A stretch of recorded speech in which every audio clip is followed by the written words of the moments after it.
नमस्कार, स्वागत है आप सभी का। आप देख रहे हैं एफएम न्यूज और मैं हूं आपके साथ नितिशा बंसल। शुरुआत करते हैं हमारी खास पेशकश कैपिटल लाइव की।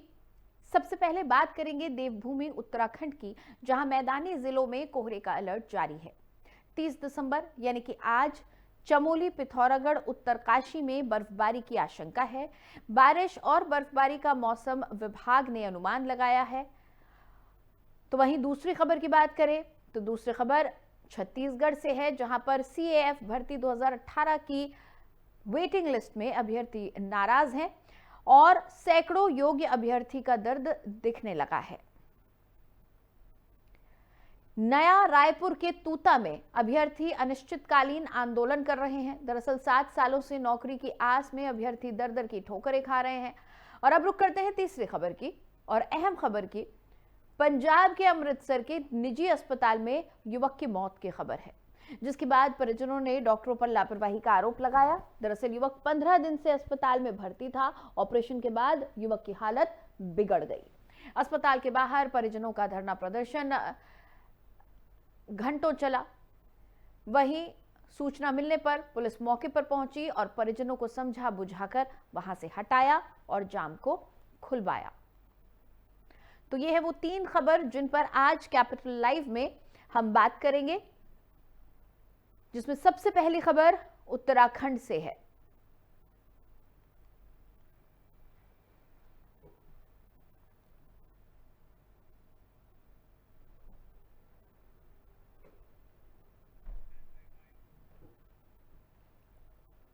तो उत्तराखंड की हम बात कर रहे हैं, जहां पर मैदानी जिलों में कोहरे का अलर्ट जारी है। 30 दिसंबर को चमोली, पिथौरागढ़, उत्तरकाशी में बर्फबारी की आशंका है। बारिश और बर्फबारी का मौसम विभाग ने अनुमान लगाया है। साल के गुजरते गुजरते उत्तराखंड का मौसम शीत लहर के साथ सुहाना हो चुका है, जिसका इंतजार रहता है। प्रकृति की वो अनोखी घटना होने वाली है। मौसम विभाग ने बताया कि 30 दिसंबर को चमोली, पिथौरागढ़, उत्तरकाशी में बर्फबारी हो सकती है। ऐसे में पहाड़ों की रानी मसूरी भी अछूती नहीं रहेगी। यहां भी हल्की बारिश और बर्फबारी का मौसम विभाग ने अनुमान लगाया है। ये सहयोगी कहा जाएगा कि मसूरी में साल के आखिरी दिन तक बर्फबारी जरूर होती है। फिलहाल उत्तराखंड के मैदानी जिलों में कोहरे का अलर्ट घोषित किया गया है। मसूरी, नैनीताल, हरिद्वार, ऋषिकेश में पर्यटकों की भीड़ उमड़ चुकी है। पुलिस ने सीमाओं पर चौकसी बढ़ा दी है। नए साल के आगाज को लेकर उत्तराखंड बाहर से यहां आने वाले पर्यटकों का स्वागत करने के लिए हर बार की तरह तैयार है। जानकारों का ये कहना है कि शीतकालीन पर्यटन से राजस्व खासा वृद्धि होती है राजस्व में, और यहाँ के उत्पादों को अपनी चमक धमक का मौका भी मिलेगा।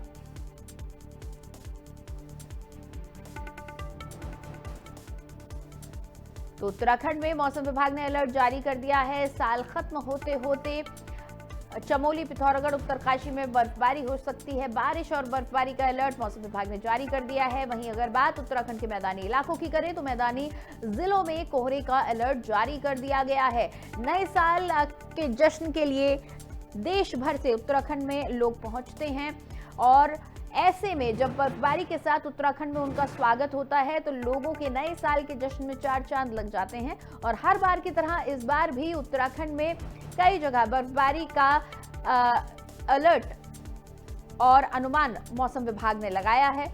आपको बता दें कि मसूरी में तो बीते कई सालों से नए साल का स्वागत बर्फबारी से ही किया जा रहा है और अनुमान है कि इस बार भी कुछ इसी तरह का मौसम रहने वाला है।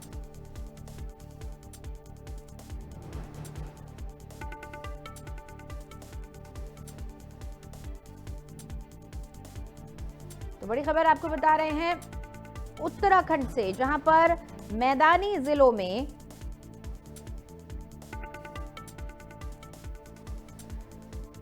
कोहरे का अलर्ट जारी किया गया है। तो वहीं 30 दिसंबर को चमोली, पिथौरागढ़, उत्तरकाशी में बर्फबारी की आशंका है। बारिश और बर्फबारी का मौसम विभाग ने अनुमान लगाया है। वहीं बात अगर मसूरी की जाए तो मसूरी में बीते कई सालों से नए साल के मौके पर बर्फबारी देखी गई है और इस बार भी अनुमान है कि मसूरी आने वाले तमाम पर्यटकों का स्वागत बर्फबारी से होगा।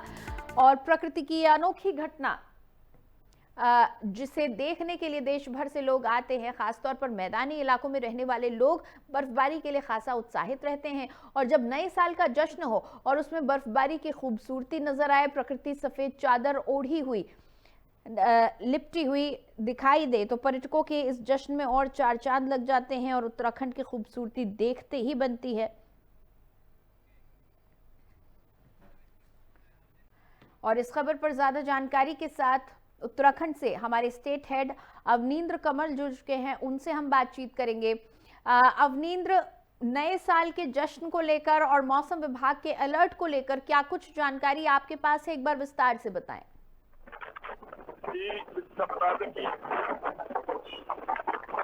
मौसम विभाग ने अनुमान लगाया है कि आज अवनींद्र तक हमारी आवाज ठीक से नहीं पहुंच पा रही है, दोबारा कोशिश करेंगे हम अवनींद्र से बातचीत करने की। बहरहाल जो सैलानी उत्तराखंड का रुख करने वाले हैं, जिन लोगों ने भी उत्तराखंड में अलग अलग रिजॉर्ट्स में नए साल के जश्न के मौके पर बुकिंग्स की हैं, या फिर जो लोग अभी सोच रहे हैं कि किसी धार्मिक स्थल पर उत्तराखंड में जाकर नए साल की शुरुआत करें या उत्तराखंड घूमने जाए, उनके लिए बेहद अच्छी खबर है कि हालांकि मैदानी जिलों में कोहरे की आशंका है, लेकिन पहाड़ी क्षेत्रों में बर्फबारी की खुशनुमा छटा भी नजर आएगी। और अवनींद्र एक बार फिर हमारे साथ जुड़ चुके हैं, उनसे बातचीत करेंगे। अवनींद्र, मौसम विभाग ने जो अलर्ट जारी किया है, जो अनुमान लगाया, उसके बारे में बताएं। नए साल के जश्न पर किस तरह से प्रकृति स्वागत कर रही है पर्यटकों का 2026 का? जी, आपको बता दें कि पर्यटकों का यहाँ आना पिछले एक सप्ताह से शुरू हो गया था, खासतौर से जो बाहर के लोग हैं। बाकी आसपास के राज्यों से लगातार पर्यटकों की भीड़ हो रही है। इधर मौसम विभाग ने अनुमान लगाया कि आज उत्तरकाशी, चमोली, पिथौरागढ़ में बर्फबारी होगी और बारिश भी हो सकती है। जाहिर सी बात है कि अगर यहाँ पर बर्फबारी होती है तो उसका असर मसूरी में भी पड़ता है और ये भी अनुमान लगाया गया है कि मसूरी में भी बर्फबारी होगी, बरसात भी होगी। इससे मौसम काफी दिलचस्प हो जाता है। जो लोग यहाँ पर आते हैं बर्फ से खेलने और प्रकृति का सुहाना नजारा देखने, उनके लिए बड़ा अच्छा मौका होगा।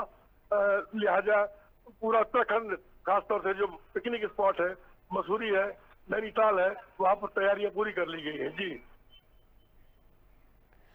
नए साल के जश्न को देखते हुए मौसम विभाग ने जब बर्फबारी और बारिश का अलर्ट जारी कर दिया है, तो जाहिर तौर पर कहीं ना कहीं एजेंसीज भी अलर्ट होंगी, क्योंकि नए साल के मौके पर चाहे धार्मिक स्थल हो, चाहे पर्यटन स्थल, सभी जगह खासा भीड़ देखी जाती है। ऐसे में अगर मौसम खराब होता है तो उसके लिए क्या कुछ तैयारियां प्रशासन की हैं? जी, मौसम खराब होने का मतलब कि बारिश होना तो स्वाभाविक है यहाँ उत्तराखंड में इस मौसम में। और बर्फबारी जो है एक अनोखी घटना मानी जाती है, जो कि दिसंबर लास्ट में शुरू हो जाती है। और ऊपर के जो जिले हैं, उत्तरकाशी वगैरह, वहाँ बर्फबारी पिछले कई दिनों से हो रही है। लेकिन मौसम इसको इस समय, क्योंकि बरसात के मौसम में ही यहाँ दिक्कतें होती हैं, जो भूस्खलन वगैरह होता है, लेकिन बर्फबारी होती है तो इसको काफी अच्छा माना जाता है। और उसको देखने के लिए, प्रकृति से खेलियां करने के लिए दूर दूर से पर्यटक इसीलिए आते हैं, उनको इसका इंतजार रहता है। मौसम विभाग ने ऐसा कोई अलर्ट जारी नहीं किया जिसमें कि कोई हादसा हो। बस ये कि जो मैदानी जिले हैं उनके लिए जरूर अलर्ट है कि वहाँ कोहरा पड़ रहा है और पुलिस यातायात व्यवस्था को दुरुस्त करने के लिए अपने आप इसमें सजग है। जी, चलिए, बहुत शुक्रिया अवनींद्र इस पूरी बातचीत के लिए।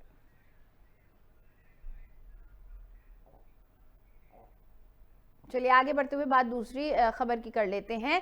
छत्तीसगढ़ का रुख करेंगे। सीएएफ भर्ती 2018 की वेटिंग लिस्ट से अभ्यर्थी नाराज हैं। सैकड़ों योग्य अभ्यर्थियों का गुस्सा फूट पड़ा है। नया रायपुर में तूता में अनिश्चितकालीन आंदोलन कर रहे हैं अभ्यर्थी। 7 सालों से नौकरी की आस में दर दर की ठोकरें खा रहे हैं अभ्यर्थी। नया रायपुर के तूता में अनिश्चितकालीन आंदोलन चल रहा है। अभ्यर्थियों का कहना है कि शासन, प्रशासन, मंत्री और अधिकारियों का हर दरवाजा खटखटाया, लेकिन नतीजा शून्य रहा। सरकारी नौकरी का सपना देखते देखते जीवन के सबसे कीमती उम्र इंतजार में गुजर गई। वहीं केंद्रीय मंत्री अमित शाह को भी पत्र लिखा था, जवाब में मिला था नियुक्ति पर विचार का आश्वासन है।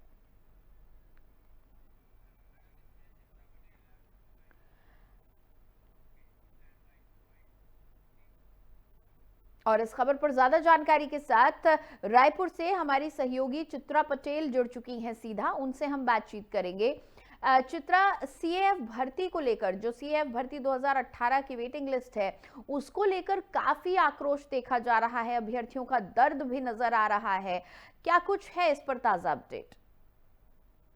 जी देखिए, 22 दिसंबर से अनिश्चितकालीन धरना प्रदर्शन पर आज 417 अभ्यर्थी हैं सीएएफ के, वो धरना प्रदर्शन कर रहे हैं। अपने परिवार, अपने बच्चों, पत्नियों के साथ, अपने माता पिता के साथ धरना प्रदर्शन करते हैं। और 2018 के अब तक सरकार ने सरकार के हर दरवाजा का जो है खटखटा रहे हैं। ये वही सीएएफ के भर्ती है जो 2018 में भर्ती के सभी प्रक्रियाएं पूरी कर वो, इसके बावजूद भी 417 अभ्यर्थी आज प्रदर्शन कर रहे हैं। ये 417 योग्य अभ्यर्थी को सिर्फ वेटिंग लिस्ट में डालकर छोड़ दिया गया था और उसके बाद अभी तक जो है इनकी मांगे पूरी हुई, इनको भर्ती नहीं ली गई है और ये प्रदर्शन कर रहे हैं। लगातार बीच बीच में ये प्रदर्शन करते रहे हैं। इसके पूर्व जो है गृह मंत्री विजय शर्मा के बंगले पर पहुंचे हुए थे और वहां पर भी उन्होंने उनके सामने में मांग रखी, लेकिन विजय शर्मा इनको नाश्ता खाना खिलाकर प्यार से इनको सम्मान पूर्वक आश्वासन देकर छोड़ दिया। इसके पहले भी जो है गृह मंत्री, केंद्रीय गृह मंत्री अमित शाह को जो है अभ्यर्थी चिट्ठी लिख चुके हैं, जिसके आश्वासन में उनको मिला है कि इनके विचार किया जाएगा, कि आश्वासन मिला है, बावजूद भी नहीं मिला है। 7 साल हो गया इनकी संघर्ष। कांग्रेस शासनकाल में इनकी भर्ती हुई थी और अब जो है भाजपा शासनकाल में अभी भी वेटिंग लिस्ट में कईयों के जो है उम्र बढ़ गए हैं, कई जो है परीक्षा में, अन्य नौकरी की परीक्षा के पात्रता खो दिए हैं, तो कई जो है इंतजार में है। अब काफी लंबे इंतजार के बाद अब फिर से एक बार रायपुर के तूता धरना स्थल पर प्रदर्शन कर रहे हैं। ठंडी की ठिठुरती सीजन में वे अपने बच्चों के साथ जो है अपने मांग के इंतजार में सरकार के सहानुभूति से जो है वो शांतिपूर्वक मांग कर रहे हैं कि उनको भर्ती दी जाए। आश्वासन को जो है अब पूर्ण रूप से धरातल पर उतारा जाए। एक तरफ तो राज्य सरकार दावे करती है नक्सलवाद खत्म करने की, तो दूसरी तरफ एसीएफ के जो अभ्यर्थी है वे अंधेरे में अपने मांगों को लेकर सरकार के नौकरी का इंतजार कर रहे हैं और ये भी कह रहे हैं कि अगर उनको नौकरी नहीं मिली तो वे नक्सल बन जाएंगे, क्योंकि नक्सलियों जो आत्मसमर्पण कर रहे हैं उनको नौकरी दी जाती है, उनको घर दिया जाता है, उनको पैसा दिया जाता है, सारी सुविधाएं मिल रही है। तो इनका कहना है कि ये वेटिंग लिस्ट में है और 7 साल हो गया तो इनको क्यों भर्ती नहीं दी जा रही है। जी चित्रा, ये आपने काफी डराने वाली बात कही है कि जो लोग कांस्टेबल आर्म्ड फोर्स में यानी पुलिस में जाने की तैयारी कर रहे हैं, आस रख रहे हैं, वो लोग ये कह रहे हैं कि अगर हमें भर्ती नहीं दी गई तो हम नक्सली बन जाएंगे, हम हिंसा का रास्ता अपना लेंगे। तो ये तो बहुत ही विपरीत दो मानसिकताओं की बात यहाँ पर हो रही है।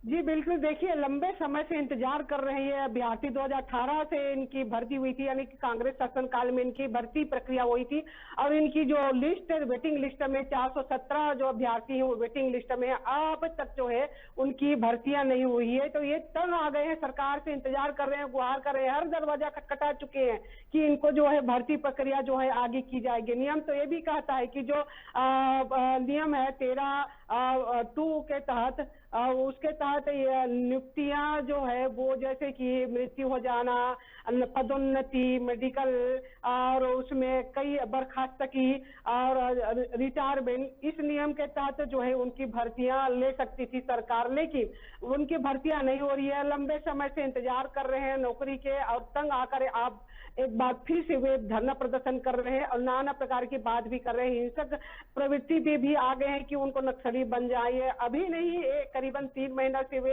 कह रहे हैं, रैली भी निकाले थे दुर्ग में और गृह मंत्री जो है विजय शर्मा उससे बंगले भी गए थे, उससे बातचीत की, लेकिन उसने सीधा आश्वासन दिया है कि मैं सरकार से बातचीत करूंगा, जो वेटिंग लिस्ट है उससे हटाने की बात करूंगा। बाकी ये जो नियम है, नियम तो ये भी कहती है कि जो पुलिस की जो नियम है वो अलग होती है, बाकी नौकरियों के जो नियम होते हैं वो अलग होते हैं। तो सरकार इसमें विचार करने का आश्वासन दिया है। अब देखना यह हुआ कि क्या सरकार इनकी मांगों को जो है पूरा करेगी या फिर कोई घटना का रूप देखते हुए गुजरेगी। जी चलिए, शुक्रिया चित्रा, इस जानकारी के लिए नजर बनाए रखिएगा। तो छत्तीसगढ़ से अब सीधा हम रुख करते हैं पंजाब का। आपको लिए चलते हैं अमृतसर, जहां पर एक निजी अस्पताल में एक युवक की मौत की खबर है। मौत के बाद परिजनों ने अस्पताल के बाहर जमकर हंगामा किया है। सदमे में आए परिजन अस्पताल के बाहर बैठ गए और धरना प्रदर्शन करने लगे। दरअसल 15 दिनों से ये युवक अस्पताल में भर्ती था और परिजनों ने डॉक्टरों पर लापरवाही का आरोप लगाया है। ऑपरेशन के बाद युवक की तबीयत बिगड़ गई थी। अस्पताल के बाहर परिजनों ने जमकर धरना प्रदर्शन किया। सूचना पर पहुंची पुलिस ने मामले की जांच शुरू कर दी है और किसी तरह से समझा बुझाकर परिजनों को मौके से हटाया।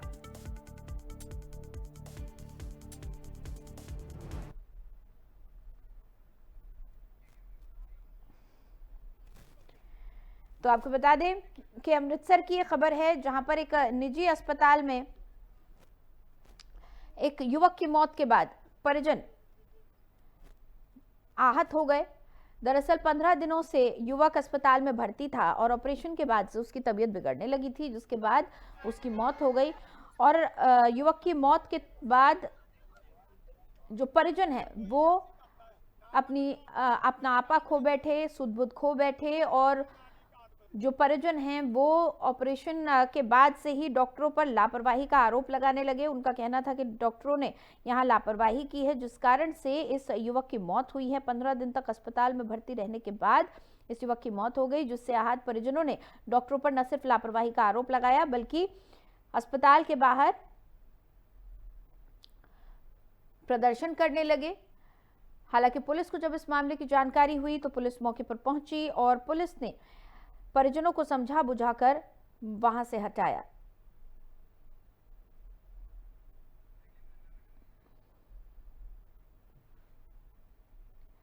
तो आपको बता दें अमृतसर की यह खबर है, जहां पर निजी अस्पताल में एक युवक की मौत के बाद अस्पताल के बाहर परिजनों ने जमकर हंगामा किया। दरअसल परिजनों का आरोप है कि ऑपरेशन के बाद डॉक्टरों ने लापरवाही बरती थी और इसी लापरवाही के कारण इस युवक की मौत हुई है। दरअसल युवक का ऑपरेशन किया गया था और ऑपरेशन के बाद से युवक की हालत बिगड़ गई थी, जिसको लेकर परिजन आहत थे और परिजनों ने अस्पताल को घेर लिया और सभी पर लापरवाही का आरोप लगाया।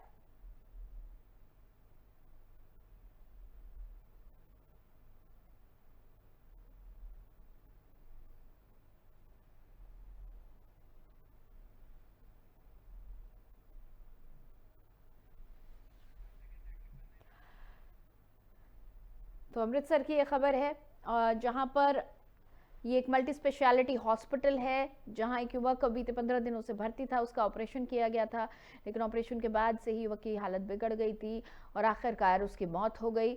युवक की मौत होने के बाद से परिजन अस्पताल के बाहर धरना प्रदर्शन के लिए बैठ गए।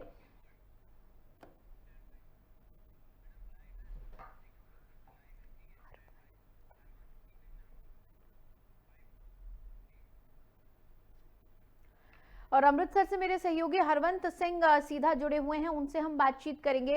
हरवंत, क्या कुछ मामला निकलकर सामने आ रहा है? किस चीज का इलाज चल रहा था युवक का? बताया जा रहा है ऑपरेशन हुआ था, क्या दिक्कत आई थी?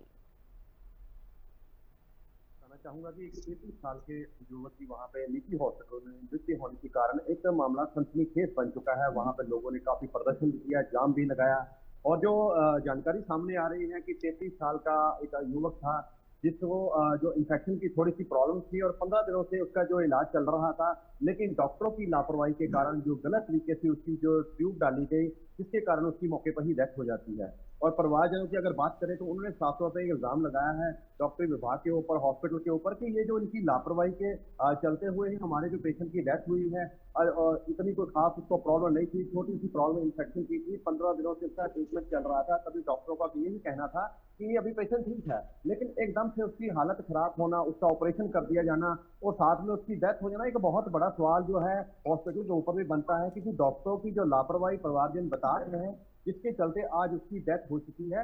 और ये अमृतसर में खासतौर पर जो निजी हॉस्पिटल है, हालांकि सरकारी हॉस्पिटल में ऐसे मामले सामने आते ही रहते हैं। पिछले दिनों में एक मामला ऐसे ही सामने आया था, जो डॉक्टरों की लापरवाही से ही जो पेशेंट की डेथ हो जाती है। और इसी तरह से ये भी एक ऐसा मामला है, यहाँ पे जो इन्फेक्शन की प्रॉब्लम थी तो उसको चलते हुए एक ट्यूब डाली गई, ऑपरेशन किया गया, जिसके चलते हुए ऑपरेशन थिएटर में ही जो पेशेंट की डेथ हो जाना, एक सवाल है बहुत हॉस्पिटल विभाग के ऊपर। जो निजी हॉस्पिटल, हालांकि प्राइवेट हॉस्पिटल में लोग जाते हैं अच्छे ट्रीटमेंट के लिए, लेकिन वहां भी अगर अगर जो ट्रीटमेंट अच्छे से ना मिले तो लोगों को जो जाने का कोई फायदा नहीं है। वो पंजाब सरकार के ऊपर जो सवाल उठा रहे हैं कि यहाँ पे जो आप अपनी टीमें भेजें और यहाँ पे चेकिंग करवाया जाए। जो डॉक्टर है फर्जी डिग्री लेकर तो यहाँ भर्ती नहीं हुए हैं। फिलहाल जो पंजाब पुलिस की टीम वहाँ पे पहुंच चुकी थी, उन्होंने साफ तौर पे लोगों को समझाया और अनुशासन दिया कि आप जो भी आपकी कंप्लेन है आप राइटिंग में कंप्लेन दें, हम लोग जांच करेंगे और जो भी जानकारी निकल के सामने आएगी, जो भी कार्रवाई बनेगी, अगर ये लोग इनकी लापरवाही से मौत हुई है तो उनके ऊपर जो भी बनती कार्रवाई है वो बिल्कुल की जाएगी।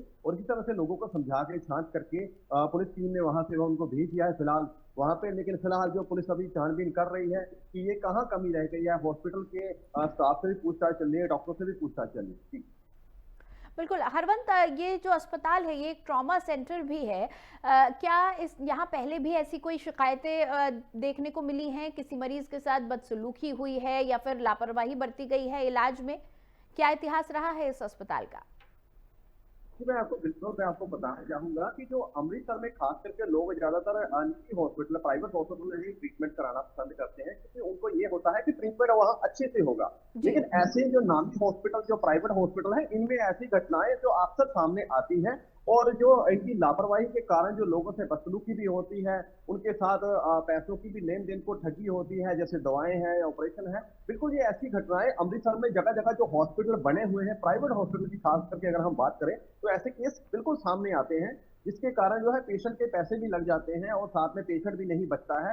एक बहुत बड़ा सवाल है पंजाब सरकार के ऊपर भी, ऐसे लोगों के ऊपर लगाम लगाने के लिए कोई ना कोई ऐसी कानून व्यवस्था बनाई जाए ताकि डॉक्टरों के ऊपर भी एक लगाम लगे। क्योंकि फिलहाल जो वहां पे डॉक्टर हैं, ऐसा भी लगता है कि ऐसे डॉक्टर जो बिना फर्जी डिग्री लेकर वहां पे भर्ती हो जाते हैं, जो पैसा देकर वहां पे करते हैं ऐसे काम, उनके पास लापरवाही होती है। तो इसके चलते हुए जो ऑपरेशन थिएटर में एक आदमी की डेथ हो जाना, ऐसे बहुत से निजी हॉस्पिटल जगह जगह बने हुए हैं। और अगर हम सरकारी हॉस्पिटल की बात करें तो पिछले दिनों यहाँ पे एक केस ऐसा भी सामने आया था, वहां भी एक बच्चे की डेथ हो चुकी थी, तो तभी ये सवाल उठे थे। लेकिन अमृतसर के अंदर खास करके अगर बात करें तो हॉस्पिटलों की यहाँ पे भरमार है। जम्मू कश्मीर क्या पंजाब से बाहर अन्य स्टेटों से यहाँ पे प्राइवेट हॉस्पिटल में लोग ट्रीटमेंट कराने के लिए आते हैं। लेकिन अगर यहाँ पे अच्छा इलाज लोगों को नहीं मिलता है, अगर पेशेंट की डेथ ही हो जाती है, तो लोग बड़े सवाल करते हैं कि अगर हमें ऐसा ट्रीटमेंट अच्छा नहीं मिलेगा तो हमें यहाँ आने का क्या फायदा। एक तो उनके पैसे चले जाते हैं, साथ में उनके घर का मेंबर भी जाता है। तो ऐसे तो हॉस्पिटल काफी हैं और ये हॉस्पिटल भी एक ऐसा हॉस्पिटल है यहाँ पे लोगों के साथ बदसलूकी होती है। टेस्टों के नाम पर लोगों से पैसे जो वहां पे डिमांड की जाती है, हालांकि इतने टेस्ट की जरूरत नहीं होती है, लेकिन लोग फिर भी यहाँ पे जो टेस्टों के लिए पैसे देते हैं। लेकिन 15 दिन से उस युवक का जो ट्रीटमेंट चल रहा था, टेस्ट भी हो रहे थे, सब कुछ हो रहा था, दवाइयों के पैसे भी दिए जा रहे थे, लेकिन उसके चलते हुए भी फिर एक डेथ हो जाना एक बहुत बड़ा सवाल है हॉस्पिटल विभाग के ऊपर। जी चलिए, शुक्रिया हरवंत उस पूरी जानकारी के लिए। तो अमृतसर की एक खबर, जहां पर एक निजी अस्पताल में 15 दिन से भर्ती एक मरीज की ऑपरेशन के बाद अचानक हालत बिगड़ती है और मौत हो जाती है, जिसके बाद कई सवालिया निशान खड़े हो गए हैं अमृतसर में बने तमाम निजी अस्पतालों और वहां के मेडिकल स्टाफ के ऊपर। बहरहाल फिलहाल कैपिटल लाइव में इतना ही। मुझे दें आप इजाजत, आप देखते रहें FM न्यूज़।